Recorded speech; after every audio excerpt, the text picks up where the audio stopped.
¿Cuánto sabemos realmente de los samuráis? El guerrero samurái es el espíritu del Japón, representa todo lo valeroso, lo fuerte, lo que aspira a ser el soldado nipón, el guerrero del país del sol naciente. Nelson, ¿cómo estás? Hola, ¿cómo Nuestro estás? tercer especial. ¿Cuánto sabes del samurái? Contame. Bueno, yo en realidad no sé mucho del samurái, más que una película que vi que a mí me atrapó un poco y me indujo a empezar a conocer lo que fue la cultura japonesa. A lo que yo vengo del palo más del taekwondo, como que generó un poquito más de intriga. Lo que sí te puedo decir que el samurái embiste toda una trama muy mística y que envuelve, ¿no? Que cuando uno empieza a escuchar historias, quizás algunas no tan reales, otras muy reales, realmente es muy llamativo. Sería interesante de pronto ver cuánto hay de verdad y cuánto hay de fantasía detrás de todo de este guerrero tan misterioso, ¿no?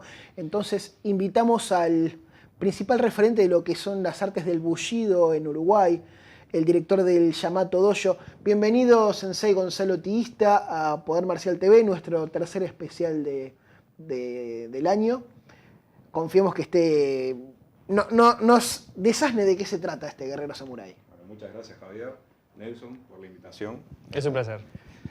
Bueno, trataremos de colaborar, informar un poquito sobre lo poco que sé o mucho sobre este tema que es apasionante.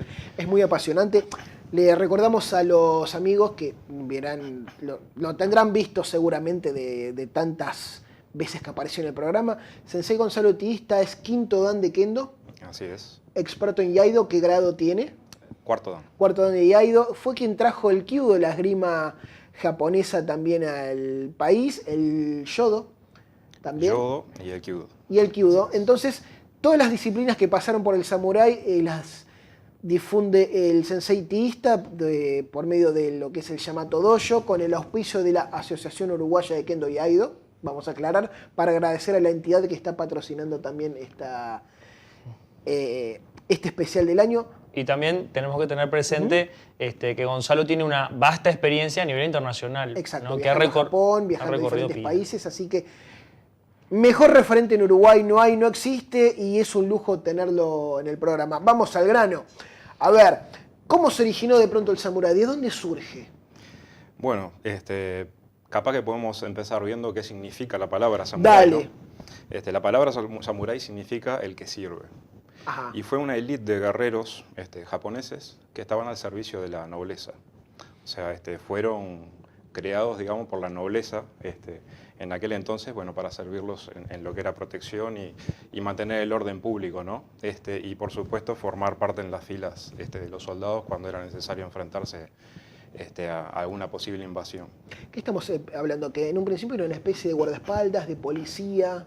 Y quizás puede ser que haya surgido de esa forma en el siglo VIII, ¿no? Luego del siglo X al siglo XII empezaron a cobrar otra fuerza y bueno, a instituirse y a hacer lo que conocemos más hoy en día. Una fuerza que era también una clase social. No era solamente no era solamente un guerrero, sino que había una cuestión de jerarquía, de estatus, de clase social, que fue lo que caracterizó, ¿no? En esa época. ¿Cómo? Está muy bien visto ser samurái en esa época, digamos. Oh, sí, era una de las clases más altas. Sí. Ahora, Sí. cuando te referís a servir, ¿no? ¿Desde qué lugar se servía? ¿Servían a los nobles o esas jerarquías que decís vos eran dentro de los samuráis, habían jerarquías o ellos estaban como en una jerarquía dentro de la nobleza? Sí, había jerarquías dentro de los samuráis. Cada samurái tenía a cargo determinada cantidad de hombres, tenía determinada cantidad de tierras y bueno, los privilegios iban variando de acuerdo a los logros y al estatus que tenía ese samurái, que podía ir mejorando según los logros que tuviera. Daimyo, shogun, eran los diferentes grados, ¿no? Daimyo, sí, Daimyo vendría a ser el señor feudal, lo que conocemos en Occidente como el terrateniente, el señor feudal, ¿no?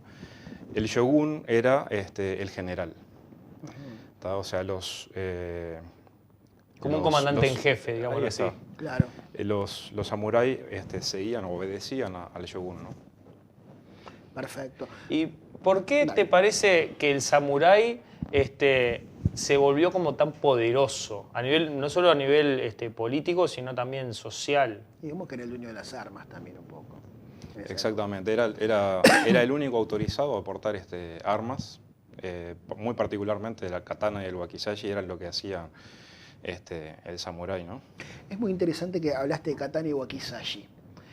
¿Cuáles eran las diferencias de esas armas y por qué se usaba una por sobre otra?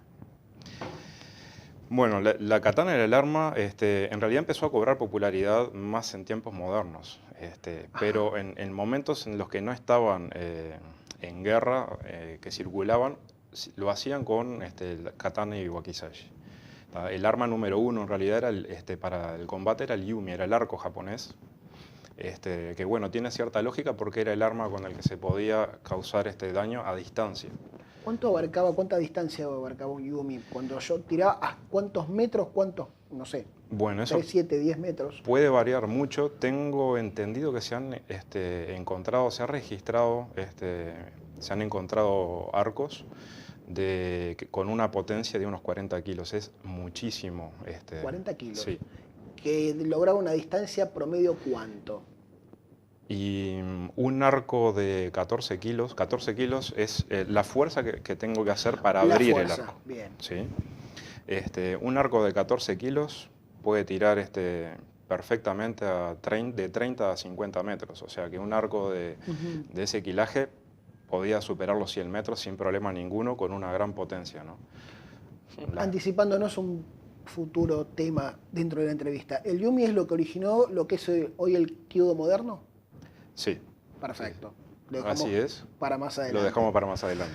Me hablabas de pronto de el samurái, el hombre. De golpe, investigando para la entrevista, cuando estábamos acá con el amigo, nunca se habló de un tema muy interesante, la samurái mujer. Porque uno pensaba que era algo muy machista. Y nunca se habló películas, documentales. Samurái mujer, ¿qué pasó? ¿Cómo es eso? Onna no geisha. Porque siempre hablaba de la geisha, pero no de pronto... Claro. A ver, contanos. Mujer guerrera. Tomoe Gosen probablemente sea la más conocida, pero han habido otras. Y bueno, en general la mujer que nacía en una familia samurái era inmediatamente instruida en el uso de la naginata principalmente, pero también en la esgrima y la arquería. Tomoe Gosen, por ejemplo, hay escritos que citan lo buena que era en la esgrima, en el uso del arco, y también hablan de la belleza que tenía, ¿no? Bueno, aquí estamos. Así que bueno, el tema de la mujer guerrera como figura estaba presente, quizá menos que el hombre, pero eran realmente muy fuertes. ¿Pero en qué momento combatían? O sea, sabemos que, bueno, eran fuerzas de choque o policías o guardaespaldas eventualmente, el hombre. La mujer, ¿para qué estaba? Bueno, esta guerrera, esta samurái, de hecho, murió en combate, murió en una guerra. Ah, mira. Y fue asistente de un shogun y realmente era muy fuerte. Bueno, los escritos dicen que se enfrentaba con los hombres o sea, sin problema, ¿no? Que tiene cierta lógica porque tanto en la esgrima como en la arquería, al utilizar una herramienta y no combatir cuerpo a cuerpo, el uso de la fuerza bruta queda como en un segundo plano, dejando en primer plano la capacidad técnica. La katana corta porque tiene mucho filo, no es un garrote, o sea que bastaba con que alcanzara a tocar al oponente para liquidarlo, ¿no? Entonces realmente era una mujer muy fuerte. La naginata, ¿no? Que hiciste referencia, que es una especie de... Una lanza con punta curva. Bien, ¿es de eso exclusivo femenino, de pronto? No, de ninguna manera, aunque hay una gran presencia femenina, especialmente en Japón, que la practica. ¿Y a qué se debe de pronto la predilección femenina por la naginata? Quizás, y en aquel entonces, por un tema de complexión, de fuerza física, la naginata proporcionaba una mayor distancia, o sea, proporcionaba la capacidad de poder combatir a un enemigo a una distancia mayor que la espada. Entonces le daba como una ventaja extra, ¿no? Claro. Y además hay otros blancos disponibles que en el uso de la espada es más difícil alcanzar. Perfecto. ¿Quién fue Miyamoto Musashi? Quizás el guerrero más importante o el más publicitado. Siempre se habla de él. Bueno, ahí entramos a lo que serían los Ronin. Es el Ronin más Aclaremos conocido. que el Ronin era el guerrero sin señor, ya Sin no era el señor. samurái. ¿Cuál es la diferencia entre uno y otro? Antes de hablar de Miyamoto Musashi. Ahí está. Bueno, el Ronin era alguien que había perdido a su señor, a su amo. ¿tá? ¿Por qué? También ¿A qué referimos con perder? ¿Me echó? podría, ¿Me fui solo? sí, perfectamente podría haber sido una opción. La otra es que hubieran matado a su señor, como pudo suceder también como el tema de los 47 Ronin. Es una historia muy conocida que después hacemos un resumen. Perfecto.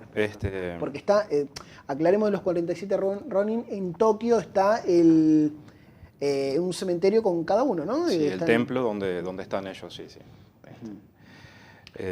Entonces, la figura del samurái como persona que servía al noble también, tenía mucho auge, ¿no? Empezó como a adquirir mucho auge. Ahora, ¿siempre fue un guerrero de élite? Sí, ¿El samurái? sí. Bueno, de hecho, en el siglo XII se produce justamente, llegan a adquirir tanta fuerza y un número tan importante que queda instituido un gobierno militar. Ellos de alguna manera, y esto hay muchos que capaz que no les Eran gusta, golpistas incluso. pero o sea, lo que al hicieron emperador fue... a veces lo sacaban ellos. Es que es lo que hicieron. En el siglo XII ellos toman el poder y toman el emperador, queda en un segundo plano, queda a la sombra del shogun. Era un títere. O sea que, digamos que ellos tomaban el poder. Lo que hicieron fue dar un golpe de Estado. Un golpe de Estado, ahí está. O sea, el poder que les brindaba las armas, pero también me imagino que tendría que ser un impacto social importante, ¿no? Sí, claro. Porque digo que el pueblo, más allá de que quizás hasta temor sentirían, también había una suerte de apoyo, ¿no? Porque si, más allá de que estén por debajo de la nobleza, ¿no? Y por debajo tenían tierras, también tenían una jerarquía. Quizá más miedo que apoyo porque ellos eran los dueños de las armas. En ese momento existían las armas de corte y de arroje. No estamos hablando de las armas de fuego todavía, que no... Todavía no. Todavía por lo menos no estaban desarrolladas o a Japón no habían llegado. Esto es un poquito más adelante en la historia. Entonces, nadie podía usar armas. Ellos eran los dueños de las armas, entonces más que apoyo era miedo. Digamos que quizás yo también un poco investigando para esta entrevista, ¿no? Estuve indagando un poco. Como que empezó también la figura del samurái, corregime si me equivoco, como desde los campesinos, ¿no? Desde los que servían también a los nobles y que de repente eran llamados a las armas cuando había una necesidad de guerra. ¿Puede ser? Eso ocurrió. Luego del siglo XII empezó a haber como una serie de enfrentamientos. Empezaron las guerras civiles. Porque bueno, cada clan se disputaba un territorio, ¿no? Entonces llegó a una serie de enfrentamientos que duró siglos. La cantidad de muertes que había era imponente. Entonces lo que empezaron a hacer fue a reclutar gente. También pagar a mercenarios, pero principalmente a reclutar gente. O sea, los campesinos eran una fuente de voluntarios, ¿no? Que estaban ahí. En muchos casos carne de cañón, para llamarlo. Sí, es lo que era. Pero de hecho era la posibilidad para muchos de ellos de salir de la pobreza. Claro. Yo estando en Japón visité un museo de Edo Tokio y tuvimos la suerte de tener un guía que había estado en México, entonces hablaba español. Bien. Entonces tuvimos básicamente una historia de Japón que estuvo muy buena. Y bueno, nos mostraba en una maqueta cómo vivía el emperador o el señor feudal y cómo vivían los campesinos, ¿no? O sea, la mayor parte del territorio estaba ocupado o estaba a disposición de los nobles y los campesinos vivían en condiciones muy precarias, hacinados, ¿sí? Y servían todo el tiempo a las necesidades de los nobles. Entonces, poder salir de esa situación de pobreza, ingresando a las filas, digamos, de soldados, podía ser una oportunidad. Una oportunidad de vida. Sí. Podían... Combatir para vivir. Incluso podían llegar a conseguir, si lograban algún tipo de victoria relevante, podían llegar a recibir alguna especie de... Recompensación. Exacto, de premio, sí. Ahí está. Y podían llegar a obtener quizás un nivel bajo de jerarquía, pero Un primer escalafón. Ahí está, empezar en esa escalera, ¿no? Estamos terminando el primer bloque. Te dejamos una pregunta para la próxima, para cuando regresemos. ¿Cómo era en esos tiempos el entrenamiento del samurái?